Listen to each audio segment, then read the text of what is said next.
What's up, YouTube? This is Too Raw for TV. So before I get into this video, I want to give a shout out once again.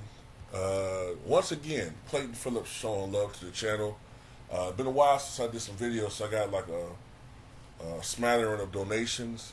So once again, shout out to Clayton Phillips for donating to the channel again during the time period where I wasn't doing videos, and I really respect you guys showing love. So this is a question I got that I saw, and the subscriber wanted me to give my opinion as to who was the better shooting guard, Craig Ehlo or Dan Marley. Now, I have to be honest with you. My mind is already telling me just from watching Dan Marley. Now, I didn't see all of Craig Ehlo's career. Matter of fact, I wouldn't even say I saw really most of his prime. I saw the second half of his career for the most part, although I did see some of his career with the Cavaliers. But I'm inclined to say Dan Marley, just from what I remember watching. You know, Craig Ehlo had this reputation for being a good one-on-one defender. Not lockdown, but he had this reputation for being a good one-on-one defender. But yet, that completely disappeared, apparently, when he was going up against Michael Jordan. Michael Jordan, of course, is the guy that gave him 44 in that playoff game when he hit the shot. As you might remember, Craig Ehlo was the primary defender. Craig Ehlo was also the primary defender on Jordan when Mike got his career high of 69 back in March of 1990. So there you have the playoff game from May of 89 when Jordan dropped 44 of them on him, and then you have the career high game of 69. And then I also remember in the 96-97 season, by that point in time, Craig Ehlo was with the Sonics, and Craig Ehlo was guarding him in some spots in a game that came on national television when Jordan dropped 45 on the Sonics. So Jordan creamed him as far as one-on-one, but Craig Ehlo, like most players like him, they kind of had problems with guys that had a quick first step, guys who were athletic, you know what I'm saying? Those types of players gave them problems. I think guys who are a little bit more predictable offensively, guys they can keep in front of, they can stay in front of, Craig Ehlo could be a good defender, positional defender and all that, but, the Ron Harpers when he was in prime, Dominique Wilkins, those guys gave Craig Ehlo fits. And to a certain extent, they gave Dan Marley fits. Now I think Craig Ehlo was like 6'6", 200, even though sometimes you get the impression he was smaller than that, but he was 6'6", 200. Dan Marley was 6'6", like 220.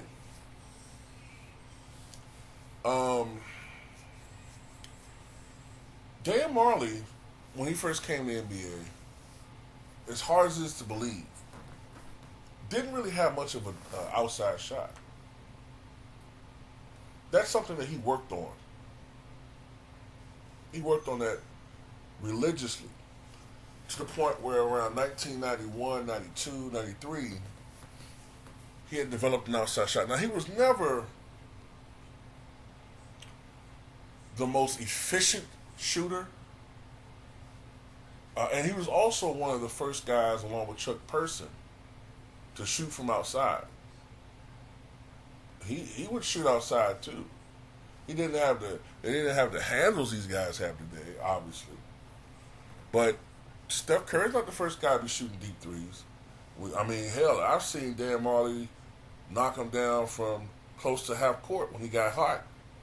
You look at some of them Phoenix Suns games. You know what I'm saying? There was some games, man, when Thunder Dan, as they call him, would knock him down from outside when he got hot, way outside, 40 feet, 40 feet plus. Craig Ehlo was born in Lubbock, Texas, August 11th, 1961. As I said, he was 6'6", about 200 pounds. He went to Odessa College for 2 years and then finished off at Washington State. He was the 48th overall pick in the third round of the 1983 draft. He was selected by the Houston Rockets, and he played the first 3 years of his NBA career with the Houston Rockets, including that 86 team that went to the finals.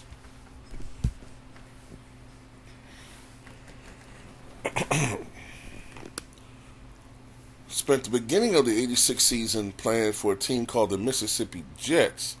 Is that the CBA? Yep. They were a minor league team in the old CBA, which of course was the Continental Basketball Association, which predated the D League today. But by 87, he was signed as a backup to Mark Price, where he spent 6 years, and then spent 3 years as a backup to, I think, Steve Nash in Atlanta. Then had that 1 year with the Sonics where he played very, very sparingly. And then that was it.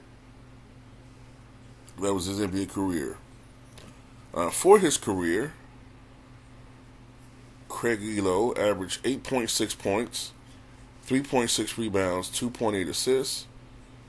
He shot 45.3% from the floor, 36.9% from three-point range, and 68.9% from the charity stripe. He averaged 1.1 steals and 0.3 blocks per game. In the playoffs, 8.1 points, 2.9 rebounds, 2.9 assists, 1 steal, 40.9% shooting from the floor, 34.3% from downtown, and 73.4% from the free throw line. So his numbers pretty much went down considerably in the playoffs. I'm trying to see his best years, Craig Ehlo.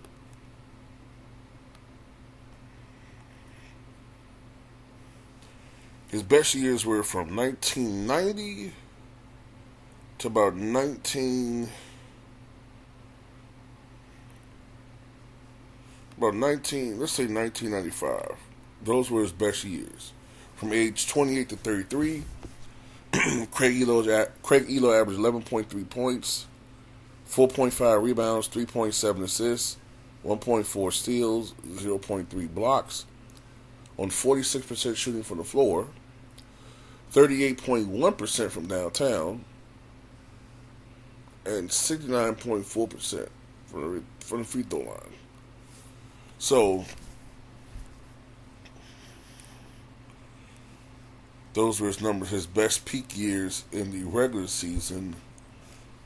His best peak years in the playoffs were from 88 to 94, age 27 to 32, 10.9 points, 3.8 rebounds, 4.1 assists, 1.2 steals, 42% shooting from the floor, 38.3% from downtown, and 73.3% from the free throw line.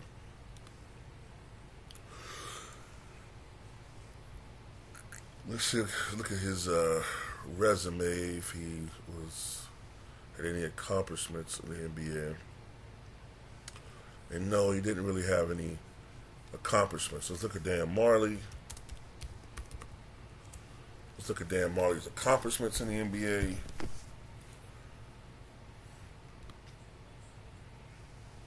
Dan Marley was a 3-time All-Star, which is something Craig Ehlo never achieved.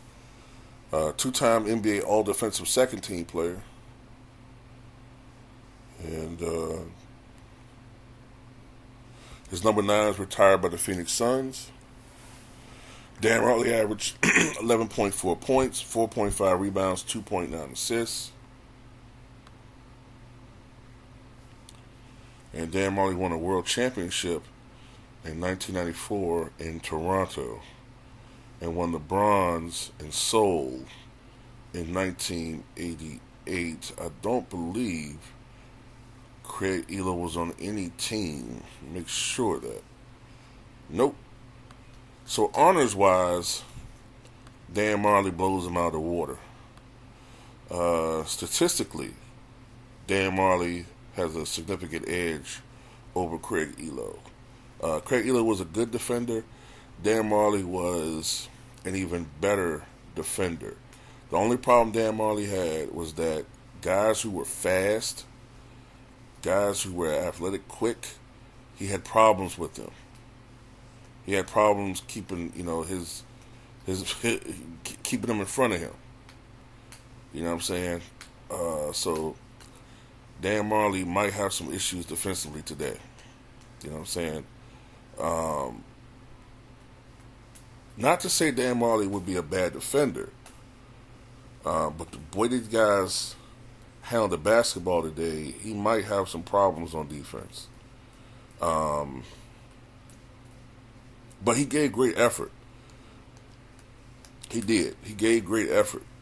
And in any general possession, Dan Marley would play exceptional defense, man. He could play exceptional defense, but certain players, he had problems guarding. It's the reason why Michael Jordan averaged 41 points a game in that finals.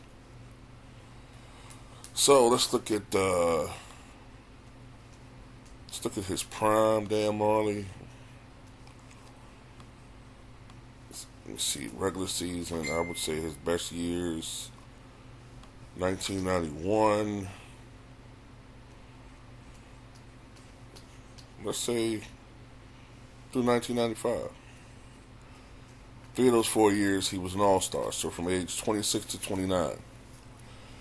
Dan Marley, during that time period, averaged 16.6 points, 4.9 rebounds, 3.7 assists, 1.5 steals, on 44.7% shooting from the floor, 37.6% from three-point range, and 75.1% from the charity stripe. And during that time period, Dan Marley was also a perennial, throughout his career, I should say at least, there were times when Dan Marley was a legitimate six-man of the year candidate and most improved player candidate. In the playoffs, Dan Marley's best years were 1991 through 1996, maybe, age 26 to 30.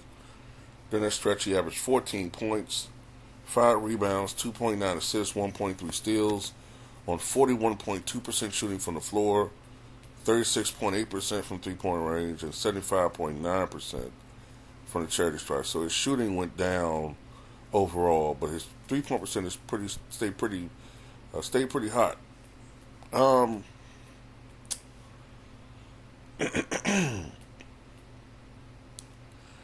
know. I just have to come to the conclusion that Dan Marley was better, man. Dan Marley was a better scorer.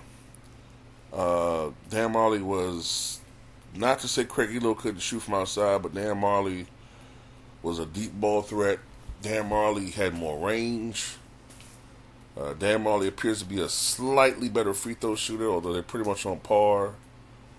Dan Marley was a better offensive player. Dan Marley was a somewhat better defensive player in his prime. Dan Marley had a better peak. Dan Marley, he also appears to have better longevity. Dan Marley came to the NBA at age 23, and he left the NBA at age 35. Let me see something here.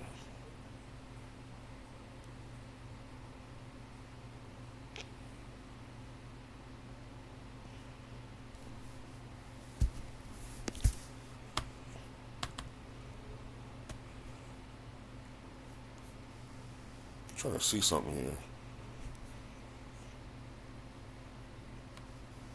Dan Marley came to the NBA at age 23, left at age 36, and was a starter for the Heat as late as age 34, whereas Craig Ehlo Came to the NBA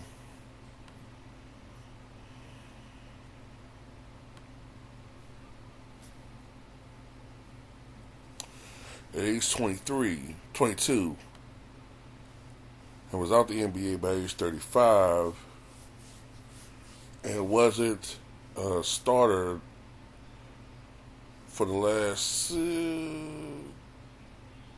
4 years of his career. And Dan Marley never during his NBA career had to fall down and play in the D League. So I just got to give the credit to I got to give it to Dan Marley, because let me see, the one NBA Finals that Craig Ehlo played in, he wasn't really a factor. He was a guy coming up the bench. Dan Marley was a factor in those 93 finals. You could even argue that he could be even, in 93 finals that Dan Marley was a liability. With some of the brick shots he had in those games. But still, Dan Marley was a factor as to why they got to the finals. So, I don't know. I have to come to the conclusion that Dan Marley was better. But tell me what you guys think.